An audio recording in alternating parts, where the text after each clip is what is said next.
So it's been a day of flying sand and dust today here on the Jewel of Arabia expedition. Day 2 of our journey from Ras Al Had to Salalah in the southern tip of Oman in the footsteps of British explorer Bertram Thomas.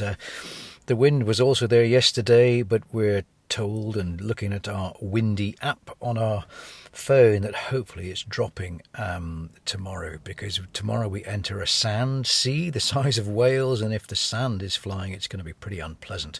So hopefully it will drop as predicted tomorrow. But today has been, despite the wind and the flying dust and the sand, has been a fantastic day really. Starting from our camp last night, where the temperatures dropped to 13 degrees. It was 4 degrees hotter than it had been the night before. Early breakfast, we were up at 5:30. A beautiful, peaceful pastoral scene and rural scene really, on the banks of a dry riverbed with lovely green gaff trees, and I woke with a faint glow in the eastern sky to the sound of a few roosters, a few donkeys, but really that was it. Total and utter silence other than that, and the odd snore coming from members of the Jewel of Arabia team who were scattered around the darkness in their sleeping bags. We don't really sleep in tents. We prefer, most of us anyway, to lie on mattresses under the stars, because when you do turn over and wake up in the middle of the night, all you've got to do is pull your head out of your sleeping bag and look at those amazing stars that are starting to come out right now. Right now I'm taking shelter in our one of our expedition vehicles, because it's so windy outside that you wouldn't be able to hear this podcast. But we got going really quickly this morning. The stove was on, which is the sound, the most reassuring sound on any expedition, I think, is when you light that gas stove. And that was on at 6, and cups of tea and coffee were in hand by 6:30. I am using a camera trap that I'm putting out in little strategic locations, and last night I put the trap out and taped it to a small tree on the side of a wadi, a dry riverbed. And when I retrieved the trap this morning and put the SD card into the reader, we were visited by a couple of local cats and one beautiful Arabian red fox that we shared on our social media posts today, if you're following on the social media channels. So with breakfast sorted, backpacks ready, Amr, our Bedouin companion, who I've travelled with many times in Oman, a great old friend, Amr went to untether the camels, and I'll talk more about the camels over the next few days. We have 2 male camels with us, Samhan and Farhan. Farhan is the beautiful one, and 2 lovely camels, but obviously camel husbandry is a real skill, and Amr has the confidence to work and deal with these beautiful animals in a way that we don't. So Amr's a critical member of the team, as well as being a good friend. So leaving the campsite this morning through some soft sand. The wind predictably drops in the evening, so we may well fall asleep with sand flying everywhere, but when you wake about 1 or 2 in the morning, the wind has gone completely, as it did last night, and I hope it does tonight too. Otherwise we're in for a bit of a dusty old night again, because the sand does get absolutely everywhere, and I mean everywhere. But off we went. Amr, Samhan, Farhan, the 2 camels, and I. Amr and I were leading those 2 camels. Walking with me is Ana-Maria Pavalache, who I'll talk about in a little while, and they're sorting back at the camp was the other 2 members of the team who were with us today, Ibrahim Al-Hasni and Nigel Harling, my good friend Nigel Harling. Dhikra Al-Mawali, the other member of our team, had dashed off to work with a group of young people, engaging with young people as part of the Jewel of Arabia project. Is a really key element of what we're trying to do, and Dhikra and Ibrahim are critical to doing that. So we set off and covered quite a few kilometres at a fairly rapid pace. I think we did about 20 to 25 kilometres today, more than the day before. Good going, firmer underfoot, without the soft sand and the ups and downs of yesterday, through a few small villages that have got larger and larger as we have progressed, because we are approaching and are probably now camped about 10 kilometres away from a community called Jalan Bani Buali. And Jalan was the community where Bertram Thomas was heading in 1927. He landed on a beach called Asaweh, which is where we started our journey yesterday morning. And then he travelled inland to Jalan to meet the paramount sheikh of the region who lived in Jalan, because from the sheikh he needed permission, he needed men, guides and camels to really start his journey along the coast. So we have the black and white photograph that Thomas took in 1927. We're going to find out tomorrow whether that fort still stands. It's a mud brick fort, which those kind of forts tend not to last too well in the extreme heat and the flying sand and the torrential rains that do come periodically. But we'll have a look tomorrow when we go to Jalan. We're going to be met, I think, by the Wali, who's a very important person. Oman is divided administratively into 11 governorates, and each governorate has a governor.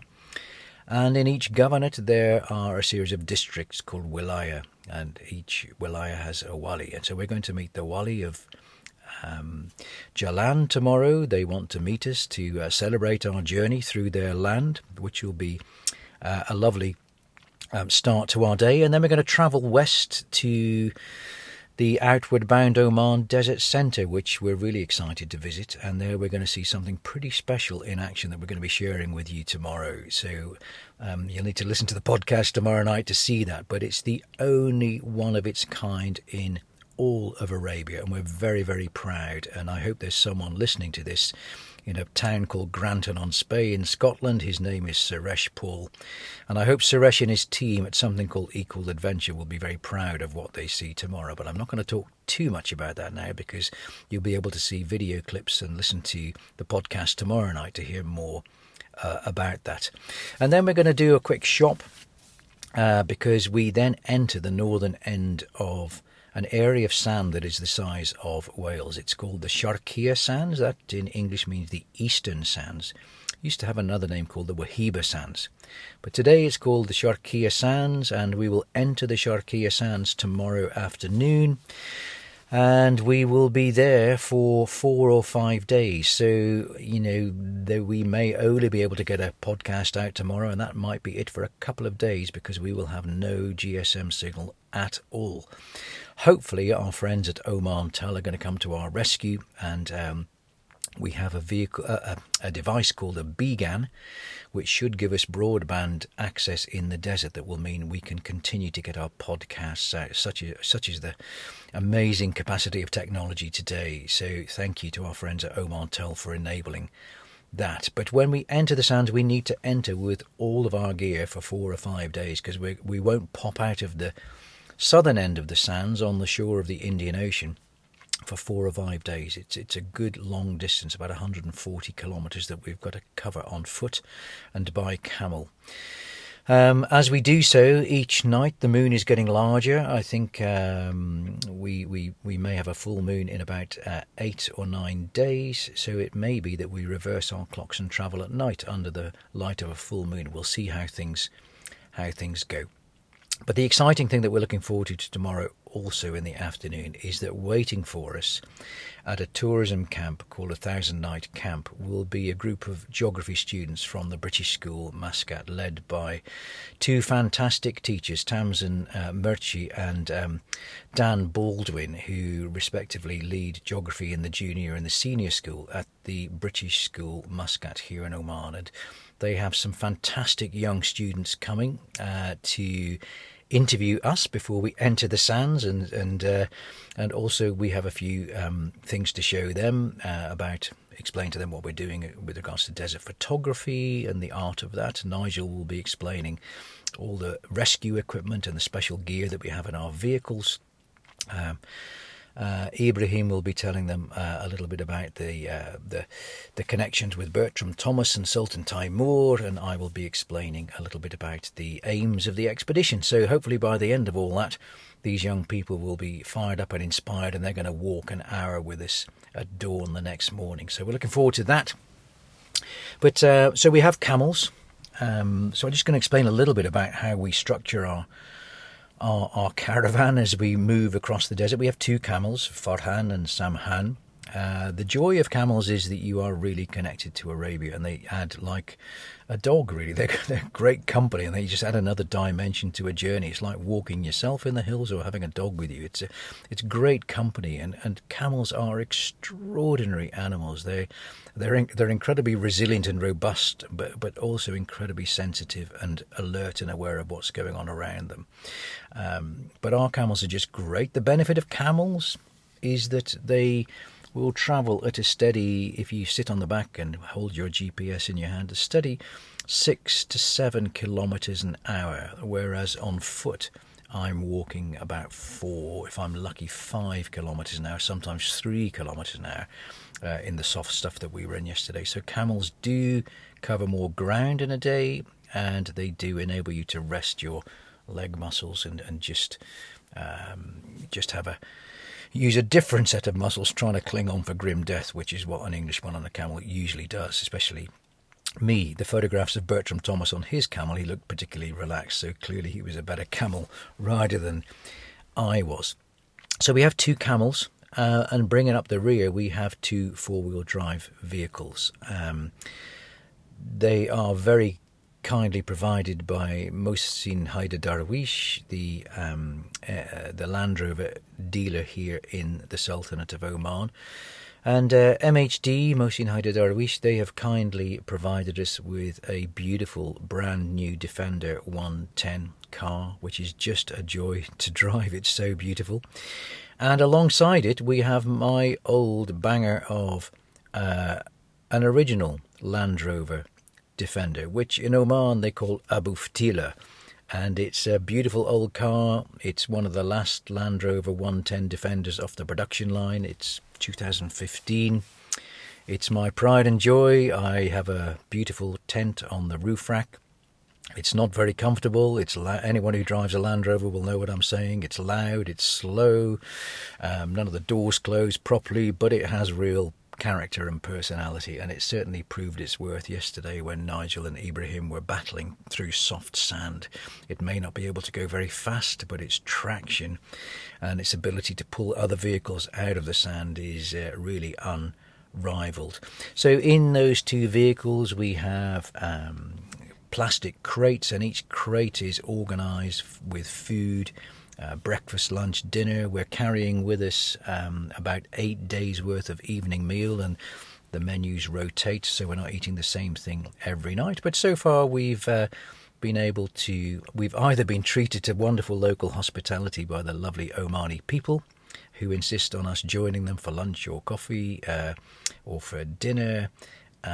So we really haven't had to touch our own food at all. Or we pass a local restaurant and we can buy a chicken biryani or something delicious called a shawarma, which is a local food. So food-wise, we're doing really well. Periodically, we find a fruit shop with lovely watermelon, which is just so refreshing.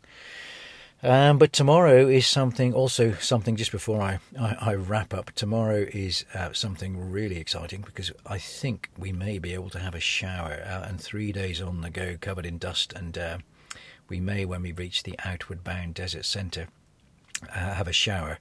It'll be a cold one, because that's what outward bound is all about, but any shower, cold or hot, is very welcome at the moment, because we literally do have heads of hair full of sand and ears full of sand and everything full of sand. But just before I wrap up, what I'm going to try and do over the next 3 or 4 podcasts is just talk a little bit about the expedition team members who are travelling with me. And I want to start with my very good friend Ana-Maria Pavalache, who Ana-Maria is from Romania originally. She lives and works in Switzerland, and I've known Anna probably for 5 or 6 years. She first came to Oman many years ago when I wanted someone who was very skilled at telling stories through images, through photographs, and I wanted someone who could capture young people learning skills and showing things like concentration, team building, problem solving, stepping outside of your comfort zones. How do you capture that in images? So I sent an email to a very good friend called Nigel Windsor in the UK.